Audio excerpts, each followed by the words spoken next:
उद्यापासून आमरण उपोषण सुरू करणार असं जरांगे यांनी म्हटलं आहे। उद्यापासून आपण पाणी पिणं बंद करणार आहे असं जरांगे यांनी म्हटलं आहे। उद्यापासून आमरण उपोषणाला सुरुवात करणार असल्याचा इशारा त्यांच्याकडून देण्यात आलाय। मुंबईत आमची गर्दी नाही तर वेदना, सरकारने मुंबईतील गर्दी समजू नये। गरीब मराठा समाज वेदना घेऊन मुंबईत आला आहे। जरांगे यांनी यावेळी माध्यमांशी बोलताना इशारा दिलेला आहे। उद्यापासून आपण पाणी सुद्धा घेणार नाही, कडक उपोषण करणार असल्याचं त्यांनी म्हटलं आहे।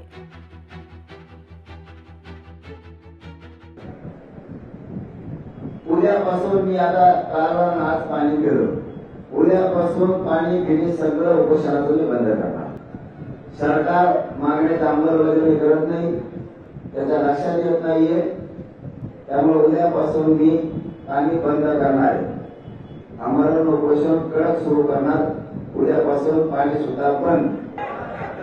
शेवटी 70-80 वर्षापासून या समाजाला आरक्षण असून सुद्धा पोलीस दिलेलं आहे, म्हणून हा प्रचंड मोठी वेदना आहे। याला राज्य सरकारने, मुख्यमंत्र्यांनी त्याला गर्दी समजू नाही तर याला वेदना समजावी।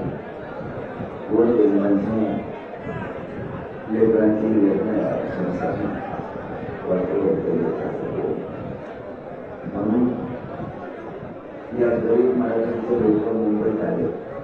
मी म्हणणं माझं राजमात्यांच्या मला सांगितलं की समाजाच्या राज्याच्या मुंबईत तो चांगले ब्रँड चांगला।